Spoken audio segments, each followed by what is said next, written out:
மரம் பாருங்கள, அதுக்கு சாட்சி நீங்களும் நானும் தான்.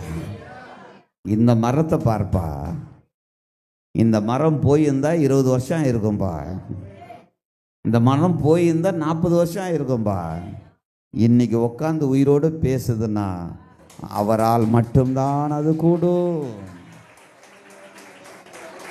இது போதுங்க நம்ம வாழ்க்கைக்கு. இந்த ஒரு சாட்சி போதும், வேற எதுவுமே தேவையில்லை நமக்கு. நம்ம தான் மனசு என்ன பண்ணுறோம், பக்கத்து வீட்டை பார்த்து எதிர் வீட்டை பார்த்து அங்கே அப்படி ஆயிடுச்சு இங்கே அப்படி ஆயிடுச்சு, என் வீட்டில் அது இல்லையே, என் வீட்டில் அது இல்லை.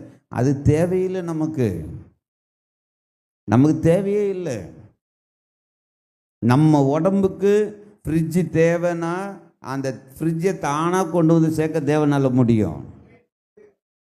இந்த ஃப்ரிட்ஜை கொண்டு வந்து வைக்கிறதால நீ தேவையில்லாத சங்கடம் உனக்கு உருவாகும்னா கடவுளே அதை தடுத்து நிறுத்துவார். ஆனால் நம்ம பேராசை என்ன பண்ணோம், அவன் வீட்டில் இருக்குது, அவன் வாங்கிட்டானே, இவன் வாங்கிட்டானே, எனக்கு ஏன் இல்லை, அப்படி தான் நம்ம கடவுள்கிட்ட பேசுகிறோம். கடவுள் என்ன பண்ணுறாரு, வேணாம் வேணான்றாரு. நம்ம புரிஞ்சுக்கல, சரி வச்சு போ தொலைன்னு கொடுத்துட்றாரு. வாங்கி குடிச்சிட்டு டாக்டர் விடா சுற்றி நிற்கிறோம். தொண்டை கட்டுது, சைனஸ் ப்ராப்ளம் வந்துடுச்சு, தொண்டையில் சதை வளருது. எதனால்? அந்த ஃப்ரிட்ஜால்.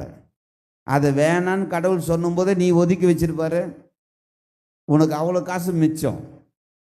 ஒரு 100 ரூபாய் மாத்திரையை சொல்ல, ஏன் நம்ம தேவையில்லாத செலவு நமக்கு?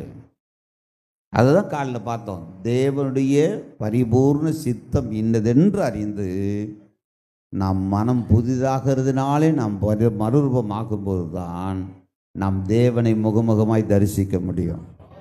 அவர் சத்தத்துக்கு நம்ம செவி கொடுக்க முடியும். நீ கெட்ட மரம், நீ நிறைய பேர் என்ன தெரியுங்களா, இது என் சுபாவம் மாற முடியாது. சில பேர் வருவாங்க, என்னால் பொடி போடாமல் இருக்கவே முடியாது, என்னால் சிகரெட் பிடிக்காமல் இருக்கவே முடியாது, என்னால் பொய் பேசாமல் இருக்கவே முடியாது, என்னால் குடிக்கவே இருக்க முடியாது. நான் சவால் விட்டு சொல்கிறேன், 100க்கு 100 நீ உண்மையாக இதிலேருந்து விடுதலை ஆகணும்னு விரும்பினா உன்னை நல்மரமாய் மாற்ற தேவன் வல்லவராக இருக்கிறார்.